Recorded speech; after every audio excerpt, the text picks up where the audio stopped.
Okay, I'm gonna see if this actually works.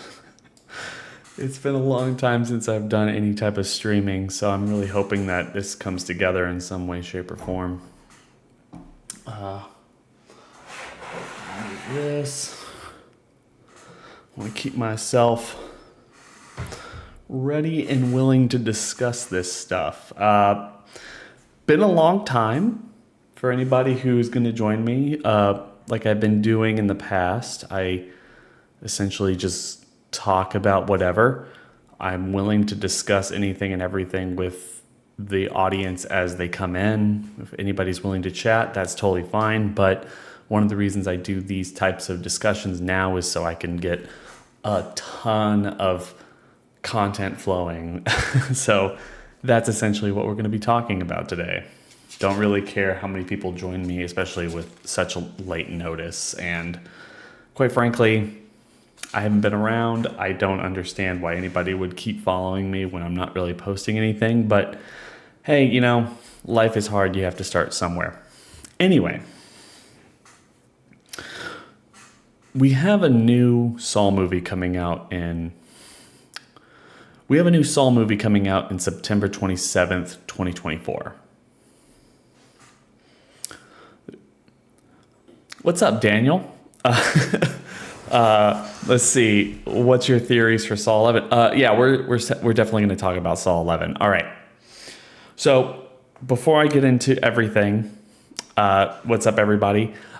Before I get into anything, I wanted to talk a little bit about Saw 11, what we know so far, and general theories. And just because we're here, I also wanted to talk a little bit about what I would really like to see from the franchise going forward.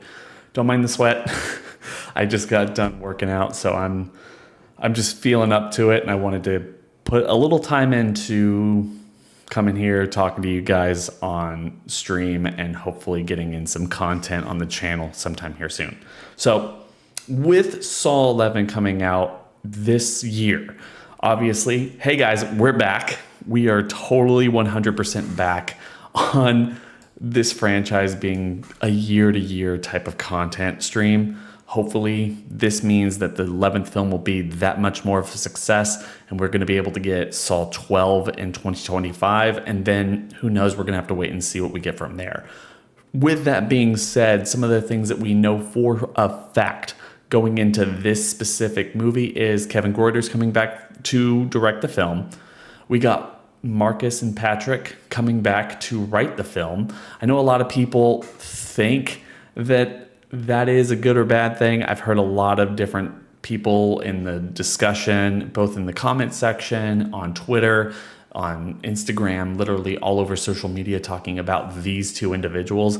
But quite frankly, I'm happy about this. I feel like there's not a whole lot of people that you can pull out of the woodwork immediately, force into a franchise like this, and have them come out with something that's at least passable. And it was weird to me, at the very least, that a lot of people thought Josh and Pete were leaving. They didn't want them to go. I even saw Josh Stolberg talking about this on Twitter, that it's really strange to have this fan base go out of their way to lament the loss of them after how the fan base treated them for the 8th and 9th film. Granted, there was a lot of stuff going on there, and as I stated time after time after time on this channel, you have to wait to see what they're going to bring with the 10th film. This is the movie they wanted to make right after Jigsaw. They had worked out all the kinks, and they were going to deliver something that was at least a little bit passable. Obviously, they brought everything to the table, and the vast majority of fans and horror movie-going audience alike really appreciated the film, and obviously it shows with so many people coming out of the woodwork to be like, no, don't leave. We need you back for Saw 11. You and Kevin, you two and Kevin are the best, blah, blah, blah. It is what it is. I understand they wanted to move on. I expected as much. For me, bringing back Marcus and Patrick makes about as much sense as anything else. And when it comes to anybody else in generally the entire writing community, they're the best people to bring in. They have just as much good Saw films as they have bad Saw films. They understand the characters pretty well. They've written for Amanda before. I love Saul 6. I feel like she gave, it gave her a lot to do, even though it wasn't the biggest thing for the franchise with her. And obviously, out of everybody, they understand Mark Hoffman more than anybody. And it seems pretty clear that both Costas Mandylor and Shawnee Smith are going to be returning, as well as the producers have promised that so long as he's alive, Tobin Bell is welcome to come back. And I would be very shocked to see him not come back in this movie. Obviously, that's all the stuff that we know so far. A lot of veterans coming back for this specific film, and people are getting really excited to see what it might be about. With that said, well, okay, let me, 1 second. Demon, you say, gonna miss Josh being part of the Saul universe since him and Pete Goldfinger brought it back from the dead. I mean, was Saul ever dead? I think it was going through a lot of growing pains over the course of, we didn't have a whole lot of movies from 2010 onward. They brought it back with Jigsaw. I am a noted fan of Jigsaw. I feel like that was a really fun film for what it's worth, and I feel like it really ages well. And then they kind of got hamstrung into Spiral. I don't necessarily think that's the movie they wanted to make. They never talk about it very fondly, other than anyone saying, oh, like, we loved working with Samuel L. Jackson, we loved working with Chris Rock and everything. Nobody talks very fondly about the stories, the characters, or anything else that they were trying to do with that film. So I don't think anybody's there is like incredibly passionate about it, and I'd be really shocked if we go back to it anytime soon. I do have stuff I want to talk about when it comes specifically to Spiral and how they can incorporate Jigsaw and Spiral into the broader universe, maybe even extending the universe sometime later in this discussion. But I wanted to finish up my discussion with Saw 11 first, because I think that's, it's interesting to me nonetheless.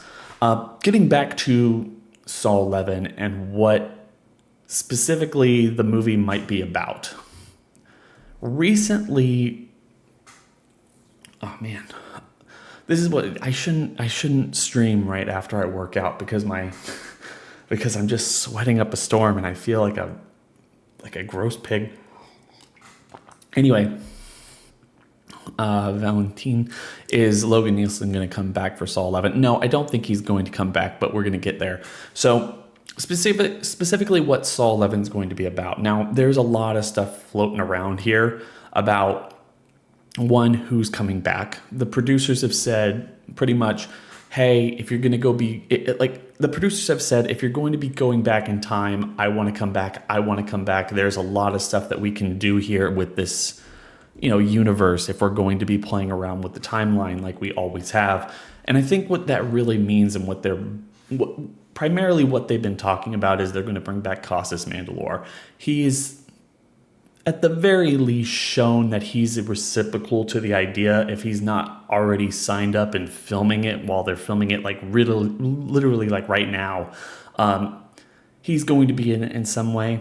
I feel like this is going to be the movie that incorporates that scene from Saw 6 a little bit more, from not just a specific scene in a movie, but maybe even just like really delving into the relationship between John Hoffman and Amanda, to let the events of Saw 10 lie and then just continue on with John's relationship with Hoffman and ignore Amanda would probably be the worst decision they could possibly make here. But they've done dumb things before. So that three-way relationship, how all three of these people interact with each other and how they go about setting up traps and doing a game together, especially as John is getting sicker and sicker, or maybe even, depending on timeline, recovering from where he was at the end of Saw 2 after being beaten up by Erica Matthews, is something that I think is going to be really interesting to see. And Kevin Greuter has recently come out and talked about how he would really love and has always wanted to see a Saw trap take place in a prison. Now, this raises some really interesting points.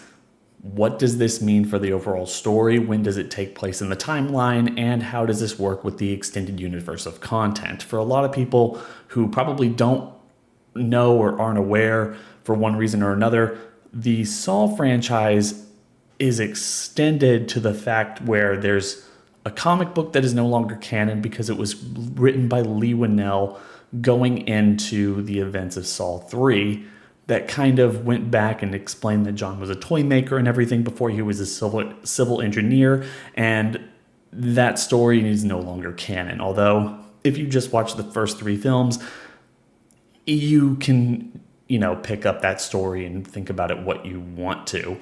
But they changed it probably for the best. They changed it from 4 onward, explaining that John was this civil engineer, that he had learned how to do this because of his job, and pretty much everything with Gideon, the cancer diagnosis, and everything else that was really pushing him towards being Jigsaw. But there's more extended content that we really haven't dwelled on in the video games, which by and large are canon to the story because they take place during the 6-month events of between Saw 1 and Saw 2 and Saw 2 to Saw 3. And I don't necessarily think those are canon anymore, but they still haven't necessarily been touched to the point where you couldn't, as a fan, just incorporate them within the larger canon and think that, yes, this happened during the events of that time frame, and everything else that they're going to be exploring in these prequel movies is also canon to those events. The reason I bring all this up is because placing a movie inside of a prison gets awfully close to the events of the first video game. The events of the games were canon. Let me retract. Let me go back to before I get into this, I'll respond to some comments. I wouldn't bet on it. Okay, so the discussion here in the comments is Logan Nielsen going to be in Saw 11? I wouldn't bet on it. Not this moment, I reckon. I don't think Logan's going to be in it, but again, let me give me a minute. I'm going to get to that. I really have something interesting I really want to share with anybody who loves the Saw franchise, because I feel like we can all agree on this specific idea being the focus going forward and how to expand the universe. So, in Saw 11, it's not going to take place. In Saw 11, it's not going to take place after Saw 7. People want to know what happened to Mark Hoffman. Sorry, but I'm just shocked to hear. I've always thought they were non-canon. No. You're totally fine. I think that the games are canon. They were they were made to be canon, but no one treats them as such. It just depends on where you are as a fan and how much you really want to explore the overall universe. Obviously, everything on film is canon, and if anything on film comes off that, undercuts the value of any extended media like the comic books or the video games or, the extended stuff they put on the DVD commentary stuff, or the DVDs of Saw 2 and Saw 3, that's the type of stuff that undercuts the extended universe and is replaced by the bigger canon that that lives in the movies. Because unfortunately, as big as the Saw franchise is, it still lives primarily on the big screen, even though there's a lot of talk right now for a AAA game. Like, apparently a AAA game developer is really interested in adapting it into a new video game style, and always there's been conversations about adapting the Saw franchise into some kind of a TV format, as well as, for a lot of people who might not know, there's discussion, or there's actually a successful Kickstarter campaign for a Saw board game, which is, it sounds interesting. I can't wait to buy it. If it's not out yet, I don't know. But it's essentially you and all the other players are put in a trap by Jigsaw, and you're trying to determine who's going to be the next apprentice.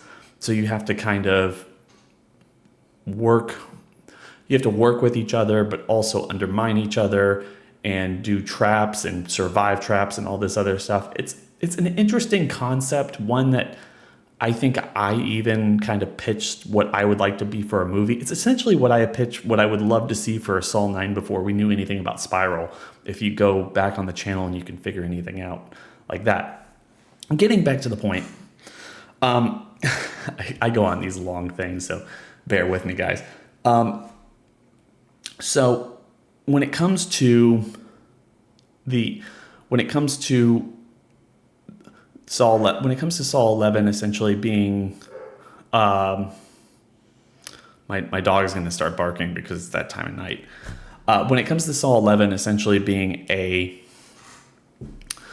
movie set in a prison with a group of people, this brings a couple of things to mind. One, it goes back to the era of Saw traps that I think for the most part Marcus and Patrick really thrived in, but a lot of people didn't really appreciate, where you have a group of people or one specific person going from room to room, experiencing a trap or delving into a trap that other people are in order to, learn something or whatever it might be. And I think a lot of people would, I don't think that style, if that's what they're going to go with, and what I imagine setting something in a trap, a location like this would be, the same thing they did with setting it in a zoo with Saw 6, where you had William Easton going from room to room, experiencing traps and being kind of put in the hot seat with all these different people, or like they had in the sewers in Saw 5 with the Fatal Five kind of putting together and all having to work together in order to survive. I think we need to get back to either we're dealing with individual traps in the same vein as the first Saw film, where everything is taking place over the course of an extended period of time and all these things are separate and not necessarily connected, or we need to continue in the vein of Saw 2, or even more aggressively Saw 10, where you have everyone experiencing a trap at the exact same time in the exact same room, and there's not jumping around. Because when you're not jumping around and you can have people sitting in a room for the vast majority of the movie, it creates better characters. We spend more time with them. We're not interrupted by action as much, and we get a better sense of who everybody is.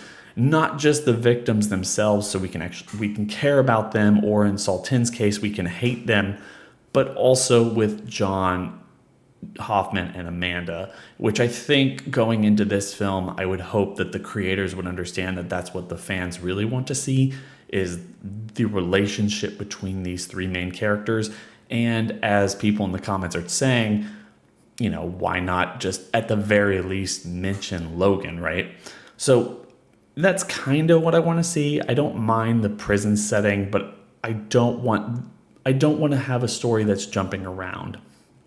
Additionally, I don't want a story, and I've said this so many times on this channel, I don't want a story that's hyper-focused on giving us cops.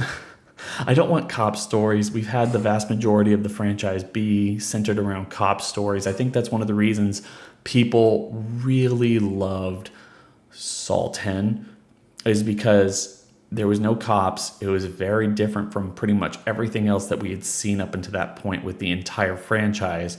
And you're dealing more so with the characters, like I said, that are important to the audience, not necessarily trying to draw out some kind of mystery. Everyone knows they're getting into a mystery. Everyone knows they're getting into a twist film, going into a Saw film, but that's not really the point. It's not really the thing that we have to hyper focus on. It's more, how do these characters interact with each other, and what is what's the connection here between this story and the overall series, or the overall philosophy, the overall narrative that we're driving towards? How does it connect to 4? How does it connect to 3, 2, 1? How does that connect?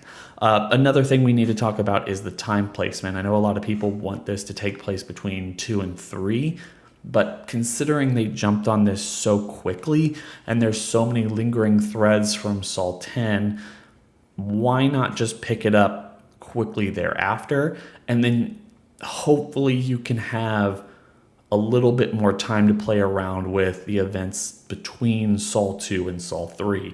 So you're dealing with John, Amanda, and Hoffman in Mexico, or maybe slightly after Mexico. You have Cecilia, who's likely to return to this movie, interacting with them, maybe chasing them down, maybe learning the philosophy, maybe figuring out something that interacts with John, Amanda, and Hoffman. My personal favorite thing is I want Cecilia to understand who John is, track him down, and essentially blow up the thing from the inside by getting under Hoffman's skin and being his person on the outside. One of the reasons why he goes rogue to begin with, and what makes him rig the game for Saw 3 and 4. So John, Amanda, and everybody else dies, and he becomes the arbiter of the games. That way, if you build up that relationship and you kind of plant those seeds in Saw 11, then you could do a Saw 12 that takes place after Saw 7, and you can wrap up the story in the way that they couldn't when they made it in 2010, where Dr. Gordon puts Hoffman in the bathroom. It feels like it's the end for him, but at the end of the day, Cecilia comes, takes him out of the bathroom, and then there's like one last game and everything. I think that would be really interesting and a good way to utilize her character that incorporates her into the overall story and makes her important for everything that we previously saw with the first 7 films. And I would really love to see that be the way that's incorporating this into this specific story, and why it matters, and why we needed to go back and explain all of this, because it helps give better context to what we saw in 4, 5, 6, and 7.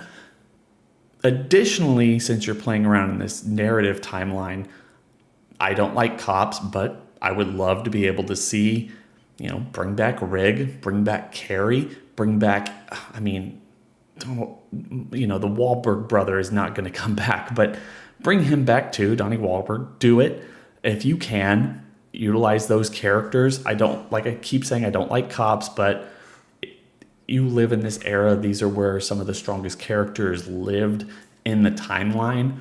Go back, showcase them, give them the due that they never really got. Eric Matthews got his due. Rig somewhat got his due, but I've always liked him as a protagonist, so utilize him in one way, shape, or form. And then at the same time, give Carrie something to do. Literally hinge the entire movie or half the movie on her if you're going to do any type of cop thing, because I want to see her have time to shine. If there's going to be a main cop character, I want it to be her.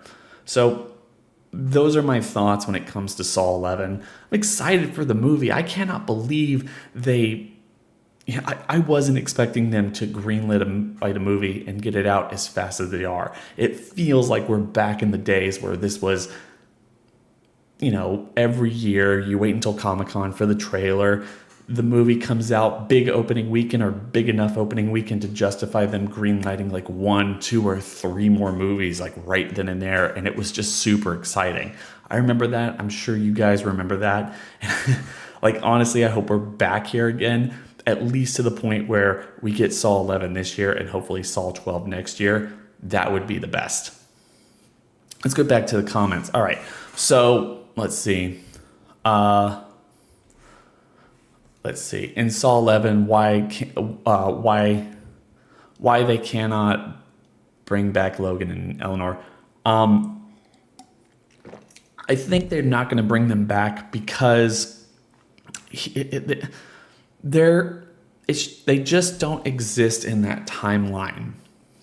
They're really trying to do the timeline set between the first Saw, the second Saw, and between 2 and 3, when John is still alive, and Logan certainly exists in that timeline. Eleanor doesn't. Who knows how young she was or whether or not she could be incorporated into that. I think they're not going to bring her back.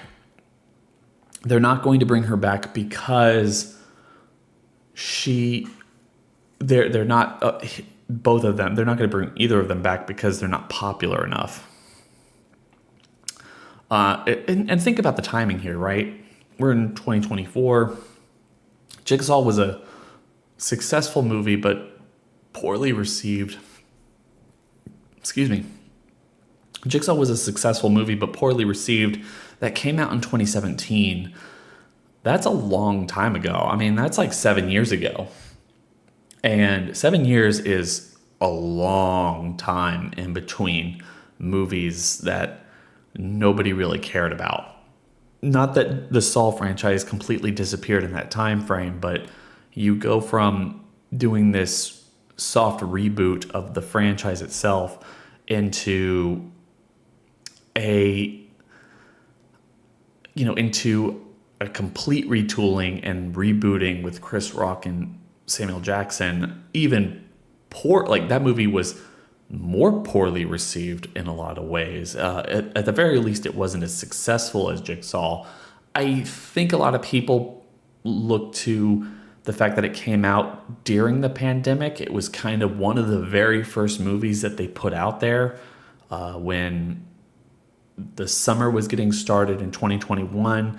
It was really off season for a Saw film to be put out in that era. I never agreed with that time placement ever. But I understand, I understand they were trying to avoid the Halloween franchise and everything, but no, it just, that movie was probably critically, I think it did better, but at the same time, just if a movie doesn't make money, then there's even less reason to bring back the characters. So no, they're not going to bring them back in any real way in the movies. But give me a couple of minutes. I want to talk briefly about how I would love for those characters in these situations to come back and how they can do it and incorporate it into the story of the movies. Anyway, could Saw 10 or Saw 11 go the same route as Saw 2, like they are trapped in a house and well, that's my opinion. I'm sorry if I'm reading these wrong. I guess I'm not. It was fresher without the cops in Saw 11. I agree with that. I feel like most people have been saying that for a really long time, that Saw 10 was really good because it didn't have cops and because it hyper-focused on the characters themselves and not necessarily the procedural aspect of it, which admittedly I think was one of the things that made the original 7 film so charming, because at the end of the day it felt more like a TV show, like a really edgy TV show that you would watch on a network television series, but it was a yearly movie franchise, and I feel like a lot of people gravitated towards that. But again, it gets a little bit old. We get away from that yearly formula, and people just want to move on and want something a little bit more, they want something different but familiar enough. And I always thought that just hyper-focus on the characters you have, that the characters that people really like, and people will gravitate towards it. And that's exactly what they did with the 10th film. And I feel like that's hopefully the lesson they learned and the thing they're going to continue going into the 11th. Cecilia needs to make a comeback because she hasn't officially died. To be interesting if they bring her back somehow. She hasn't officially be interesting if they bring her back somehow. Yeah, I mean, I feel like there's no way they're not going to bring her back. Need a bigger budget if we're going to bring back the OG actors, I reckon. I don't think so. I mean, I expect the Saw 11 will cost a little bit more than Saw 10, but again, Saw 10 costs $13 million. Spiral cost $20 million, bringing in Samuel L. Jackson and Chris Rock.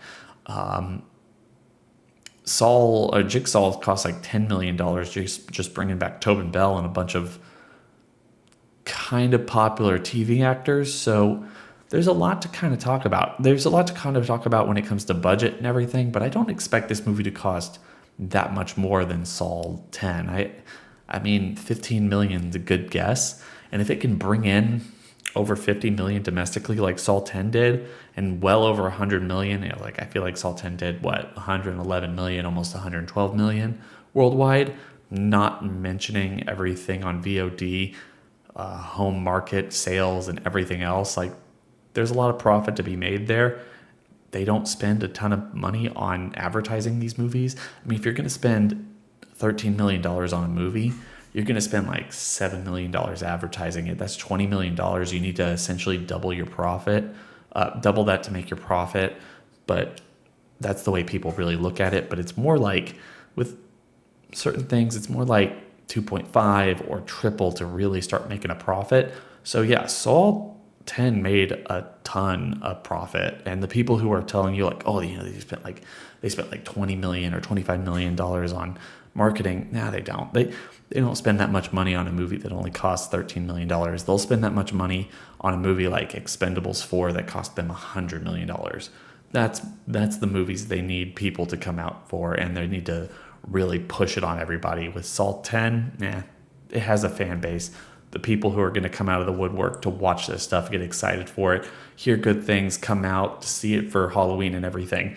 That's the type of things that they really want. And I honestly think that they have the very best release strategy for this now. It's so weird that they put Spiral in the summer, especially in May. It made sense in good old days to have gigantic weekends right next to Halloween. And even though the movies would plummet off a cliff after that, you still made your money, and like pretty much all your money. You made a profit in that first weekend. Can't do that right now. It's just not the right market for it. The franchise is too old. You put it at the very end of September, and if it's good enough, you let it live throughout the entirety of October, where people really want to go see horror movies. Brilliant. Fantastic, brilliant. I love it, and I hope they continue that. I've argued for January before, but that's neither here nor now. I have tons of videos talking about that on the channel. So not tons, but like maybe one or two. You can go check them out if you want. I don't even know if they're still on the channel. I don't know. Anyway, Eleanor looks like her character is early 20s. So I don't think it's possible for her to be in Saw 11 if we're going to get another midquel. Agreed. She's too young. I feel like, and she has no connection with John or anything. That's one of the reasons I thought her character was so interesting. So yeah, she's not coming back, at least for not right now. Do you reckon a Saw 11 trailer drops? When a Saw 11 trailer drops, we will only get one trailer, because I quite enjoyed the one trailer because it didn't spoil the movie. With Saw 11, I mean. Yeah, we normally only get one trailer. We get a lot of TV spots that give a little bit here and there, but they don't necessarily give the entire movie away. I don't know if that was the same for Saw, Spiral, or Jigsaw or something.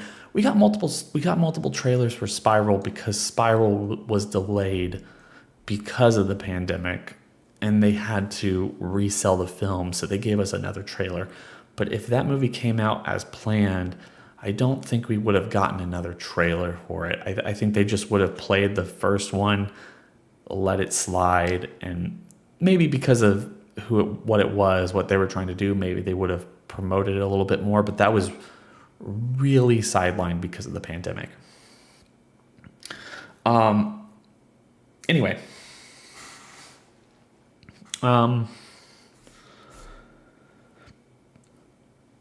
Okay, so let's talk about a Saw television show. A lot of people,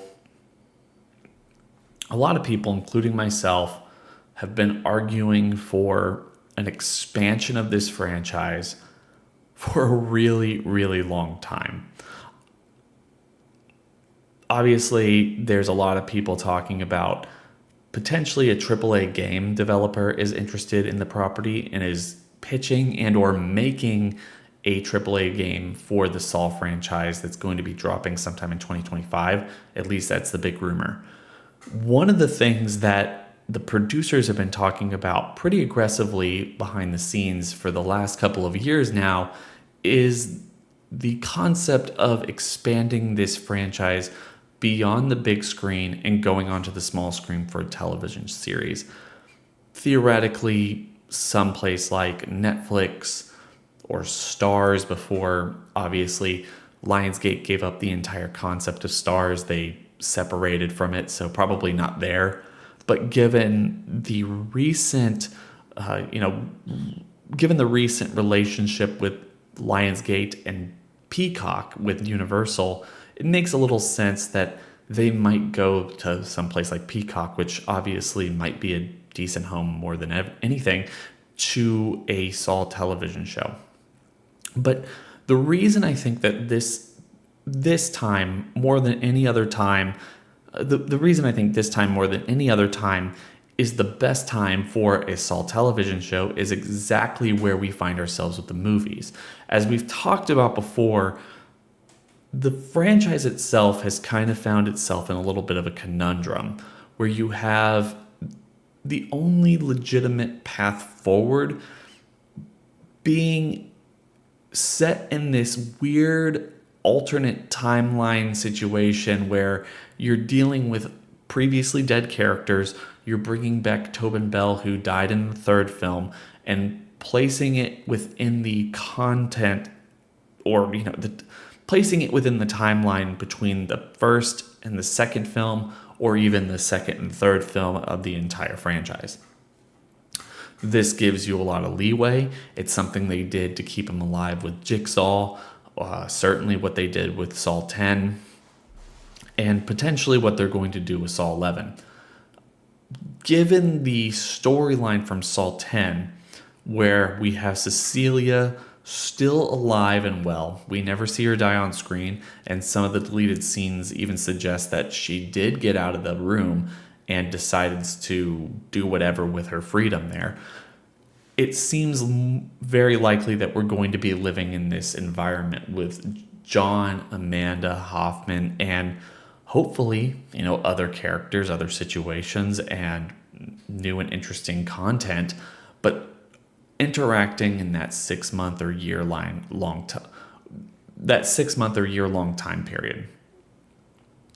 And the problem with that is it doesn't really leave any room for growth outside of the characters that we already know, the situations that we already know, what occurs directly after them, especially with 4, 5, 6, and 7 kind of acting more like a television show than a movie franchise, with each movie picking up directly where the last one leaves off. And even though there's time cuts within those movies, the bigger story that's going on in between the seams, with Hoffman on the run and pretty much everybody else playing fiddle to Hoffman, Jill, and Dr. Gordon kind of sitting on the sidelines.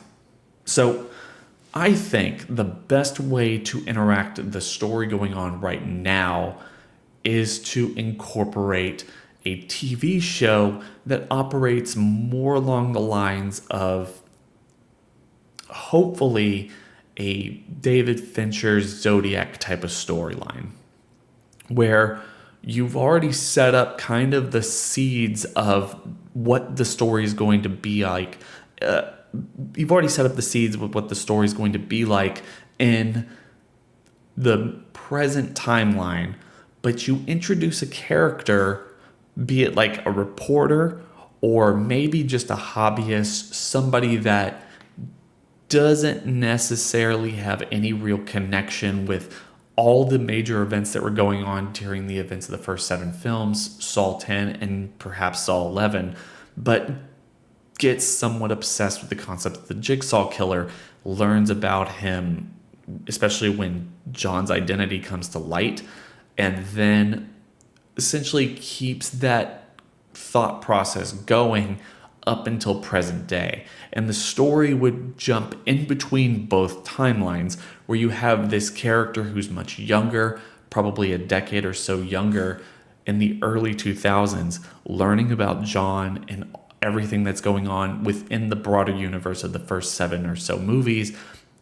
incorporating that story into the prequel storylines or these integral storylines that they're telling with Saul 10, 11, and potentially Saul 12, and then incorporating this guy's story in present day where you have all of these copycat killers come into the framework.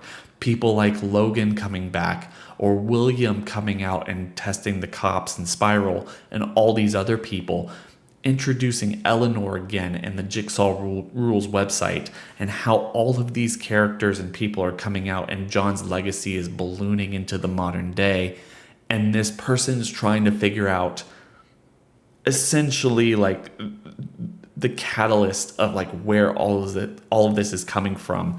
And this is, at least in my way, a solid attempt at incorporating the story from Jigsaw and Spiral into the overall story that's being told in Saw 10, 11, 12, or whatever they want to do, staying in this very distinct timeline.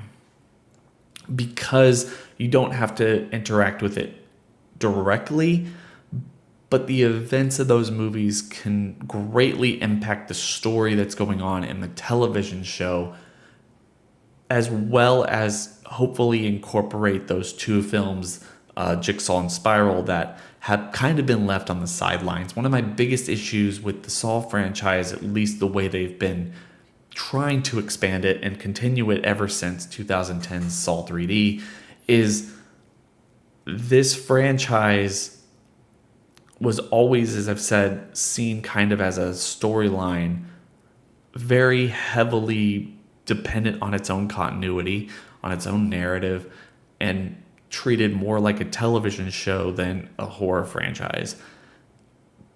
But when they got away from that and they lost that momentum, they were trying their best to figure out how to reinvent the wheel and keep the franchise going without the initial concept of those first 7 films. And in doing that, they created Jigsaw and they created Spiral, which, depending on how you feel about either of those movies, their individual series, like the individual films in the series, are now kind of lost. As we've talked about here and elsewhere, there's no way to bring back Logan and Eleanor into the movies that they're telling now, the stories that they're connecting themselves to now. There's no way of bringing in, Chris Rock or Samuel Jackson back to the fold right now with the stories they're telling. It does not work. But with this, I think that this is the way that you can bring those ideas, those concepts, those characters back into the fold and potentially connect them in really interesting ways where you can play around with the timeline that the franchise has always done, but in a bigger swing of things where you're not dealing with, these events happened a couple hours ago and this. You're dealing with a character who's learning about how this interconnects a decade or so ago, and then coming back to the present day or present day then, which could be around like 2017, 2018 or something, and dealing with the fallout of William's attack on the police precinct, or dealing with Logan framing Halloran to be the new Jigsaw killer, or talking about what does the public think about John's body being gone? Because he just simply disappeared, right? What's the fallout there? What's the broader reality of the Jigsaw Rules website and people like Eleanor? How do those people operate? What is John's legacy here? And this person is getting deeper and deeper into this fold as he's trying to figure out, one, he can be looking for Logan, he could be looking for William, he can be looking for Dr. Gordon, he could be looking for Hoffman, depending on how you want to deal with that and what's the concept there. I think that would be really interesting and would essentially divorce itself from essentially anything that we've ever seen from the franchise before, dealing with somebody that's kind of new. We've never really followed a reporter. There's been reporters in the franchise before with Pamela, and I can't remember the guy's name from Saw 5, but you guys understand where I'm coming from. You have this character interacting with the world, the the narrative or the continuity itself, and then have a way of opening up the door and bringing in more characters who survived. I mean, Pamela never died on screen for the original series. Maybe like you go interact with her. I think that would be really awesome. And you essentially can bring back people that are fan favorites, go into the past, interact with characters that died who can't come back to the movies but people want to see again, like Carrie or Rig or Detective Matthews or other people within the narrative. To me, I think this is an interesting idea and something I would like to see. I don't think you can just do a Saw franchise television show that deals with, like survivors or John or something else like that. I think you need to tie the entire story together in the best way possible. And this is the only thing I can think of that would do its best to really like tie in everything while still being its own individual thing. So I'm excited. I mean, I want to hear y'all's thoughts and opinions on that because I've been thinking about it. Not necessarily a pitch here, but just kind of trying to show my enthusiasm for this going forward, and certainly certain things that I would really love to see with the franchise, not only with Saw 11, Saw 12, hopefully, but also a continuation of the franchise and series going forward into new and more interesting mediums, not just the film franchise. Again, and that's not even to say, like, I would guarantee you, and I wish we could go back to the days where horror icons like Jigsaw and this could get comic books and novels and all this stuff like, Michael Myers, Jason, Chucky, and all those guys did, because man, the world of possibility, especially when you're dealing with something like this, that it's not willy-nilly and they're not coming up, well, they're coming up with all this stuff on the fly, but they're taking more time and effort and care than they did back in the day when we got so much extra content for the horror icons than we do today, when we're just treated to like movies and not necessarily anything else. So share your thoughts and opinions on that, because I'm interested to hear what y'all have to say about it. Anyway, yeah. So some people say it's a good idea. That's nice of you.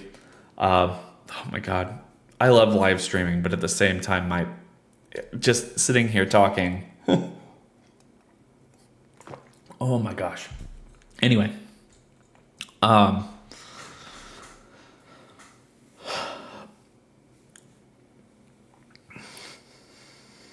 okay, so I am sweating like a fucking monster. Okay, one last thing here, because I'm not trying to stay up all night doing this. I would love to. I feel like if this wasn't a weekday, if this wasn't a weekday, if I had to enough time, I think I have like maybe 8 or 9 topics I'd really like to get to, but considering the time constraints, I wanted to briefly talk about The Walking Dead, The Ones Who Live, because right now it is one of the biggest shows on AMC, one of the biggest shows on cable right now. One of the things that you saw recently is that 1.1 million people, I think, watched it on its first day. Now they go back and they show like, okay, how many people watched it on its first day, and then how many people watched it over the next 3 days. It's like live plus 3. And they found that 3 million people watched it in that way. They do that now because it's so hard to figure out like how people watch TV these days, and that's just the way they calculate it. But it's about 3 million people on the premiere, and then breaking numbers on the AMC Plus. That's really interesting. It is in line with the numbers and the success that we've seen for the Walking Dead spinoffs, such as Dead City and Daryl Dixon. I have argued, and it's probably the most successful video that I've ever done on this platform, that the Walking Dead franchise as a universe of content, universe, mind you, never made sense. And it's also something that I wasn't overly excited about when they announced it. I was excited about a Daryl spinoff because I felt like Daryl was the one character that could survive a spinoff. And I was excited about a Rick Grimes movie franchise because when they announced that, it was supposed to be in relation to the television show. So essentially, you're going to deal with these big blockbuster epic movies that would impact the world itself, and the impacts of those movies would trickle down into the series that were going on at the time. So the stuff that happened in the movies would theoretically impact things that we saw on the television show, like The Walking Dead and Fear the Walking Dead, and any other spinoff that they wanted to make at the time. But they drug their feet on the movie franchise to the point where they canceled it altogether, and now they're doing The Ones Who Live as potentially a 6-episode miniseries instead of an ongoing television show, although that is up in the air and who knows if that's going to be anything. At the same time, they essentially were going to make the Daryl spinoff. They announced that was going to be in France, and then they greenlit and kind of fast-tracked Dead City with Maggie and Ian's character. And really interesting decisions. I've argued in the past, and I will stand by this argument. I know a lot of people don't believe me, but The Walking Dead ended. They canceled the show not because of the lack of ratings. They canceled the show because of the streaming wars. Because long ago, Netflix made a contract with AMC to have exclusive streaming rights to The Walking Dead for the life of the series. And so long as The Walking Dead continued as a singular series, Netflix would have the rights to acquire the new season and stream it exclusively on their platform. And when AMC decided to jump in as a very small fish in a very big and growing pond, or not just a big pond, but also just maybe getting smaller because of all the other fish that were coming in, but they were relatively a small fish in the streaming platform age. They needed all the content they can get. That's why they came out swinging and said, hey, we're coming out and we have all of Mad Men. And we're going to have new episodes of The Walking Dead a week before they come out live and everything. And that was essentially the idea going forward for the first year or so of their platform.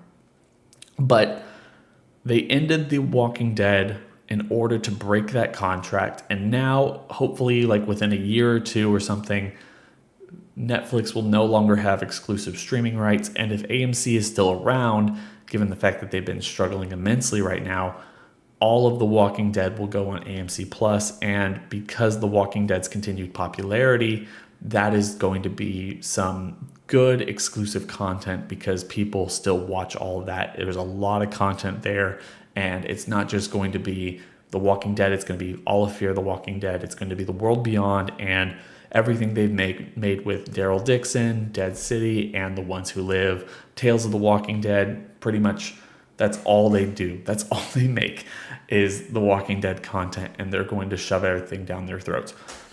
All of this being said, I wasn't necessarily thrilled when they decided that everything needed its own show, every character needed their own show, and we're going to continue the series as if nothing happened. We're just going to spin them off into all individual series.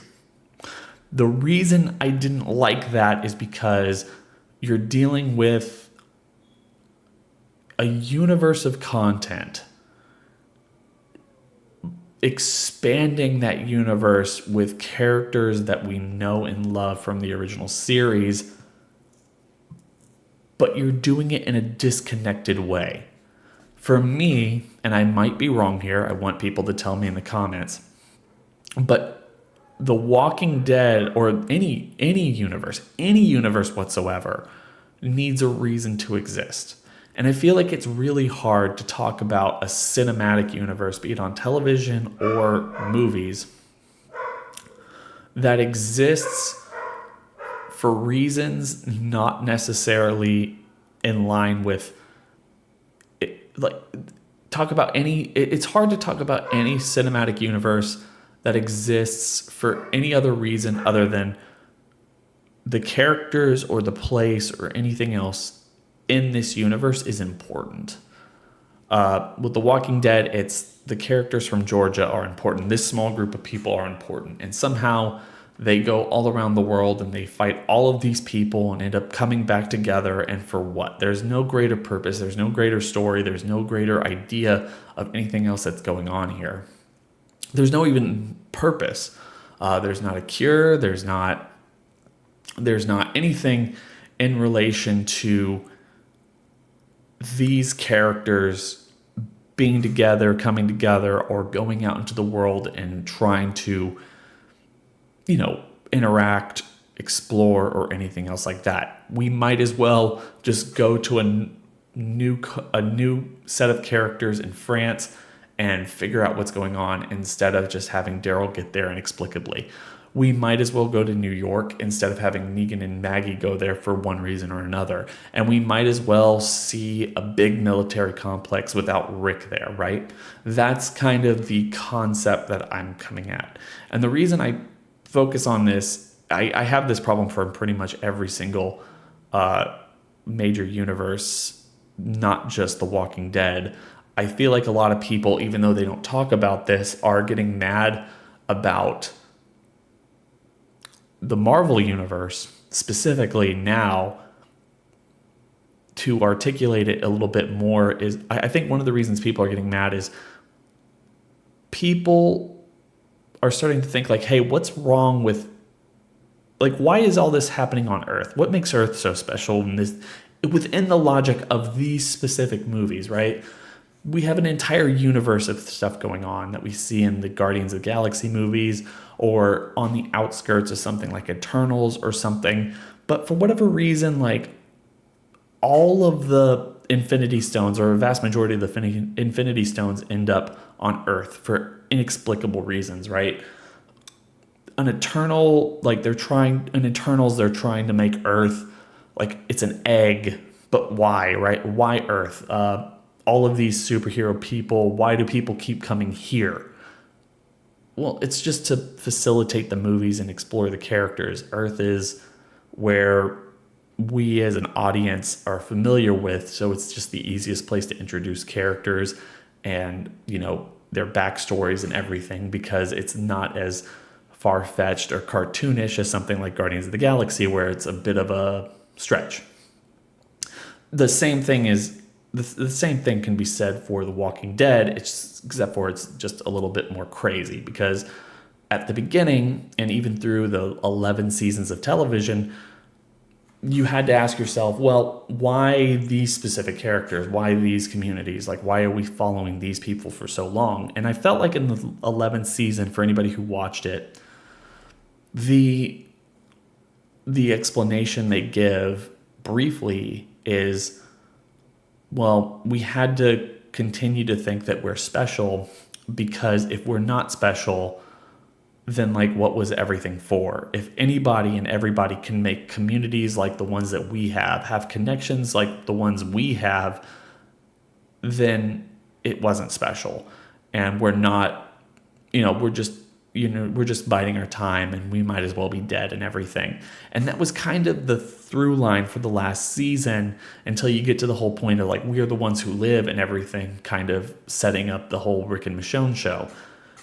But then they go ahead and do all these spinoffs where, no, everyone has huge communities, thriving communities, civilizations. It's not just, Rick and his group. It's the Ohio group with the Commonwealth. It's everything happening in Philadelphia, Oregon, or wherever all the CRM communities are.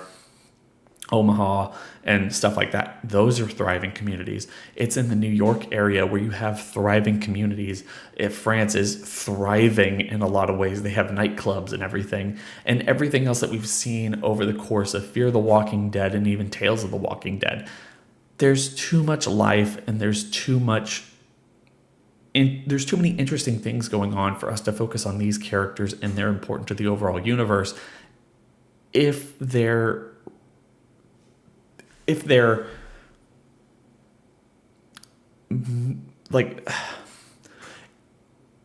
purpose has nothing to do with the overall scope of the universe and what we're moving towards, like some kind of grander purpose or reason for them to be the focal point of this entire franchise, I feel like it undermines the entire concept of what a universe is supposed to be. The Walking Dead doesn't come together in any real way that's meaningful. It just continues to expand, and it continues to thrive on the concept of, well, we have to survive because surviving is the main thing. That's why it gets boring to people, because there's nothing or no real reason to continue to watch it and pay attention to it.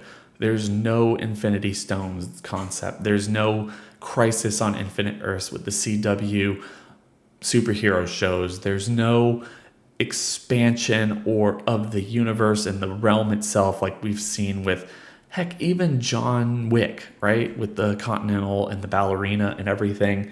The ballerina movie is going to explain all of the weird stuff we saw in the third movie. The Continental went back and explained a lot more of that entire concept of the hotel and where it came from and everything.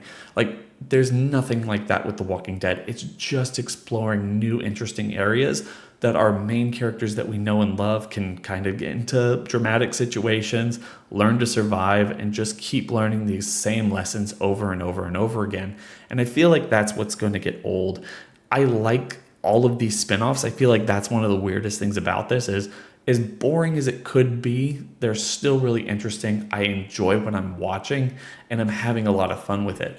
But I stand by my initial premise that it's falling apart because it doesn't have a way forward. And Scott Gimple has said as much. He says, my ultimate goal would bring back all the characters for an epic continuation of the original story and whatnot. But for what end? To go after the CRM? Are they even a big threat anymore? Are they going to be a big threat by the end of this specific miniseries or multiple seasons of it? Are the people in France going to be a big threat? How are they going to get to the United States? Why would they be a threat? What about the people in New York? How does any of this connect to anything? I don't know. I'm really hoping that comes together at some point in the future, but quite frankly, I don't see it ever really coming together. And again, it's one of the reasons why I feel like the universe itself is floundering a little bit, and I'm having a hard time getting excited for the future outside of the fact that, yeah, Dead City, Daryl Dixon, The Ones Who Live, they're way better than they ever should have been, and it's making me a little bit more excited for each individual season as it comes out. And this is coming from someone who's never really given up on the series. I've watched all of Fear the Walking Dead despite how terrible that show got. I watched Tales of the Walking Dead. I've watched pretty much everything that AMC has put out with this franchise, and I have to tell you, I don't know if it's ever been as good as it is now, but at the same time, I certainly doubt the idea that you can continue going with this formula forever and people are going to be interested in. I could be wrong. I mean, we're seeing success with the franchise, with these spinoffs in ways that I wasn't necessarily anticipating. So there's that. Anyway, I want you to tell me about what your thoughts on this are in the comments section. I hope everyone's having a fantastic day. I am going to go, I'm going to go wipe myself off. I am sweating like a mother. I'm trying to drink water, which I'm sure isn't helping. I have the lights on, which is something else like that. But at the same time, quite frankly, I just got done running 3 miles, and I turned this on after taking a shower, and that was just never a good idea. Anyway, guys, hope everyone's having a fantastic night. Wish we could be here for much longer, hoping to get back into the swing of this. But yeah, I had fun. Hope everyone is doing well. It has certainly 100% been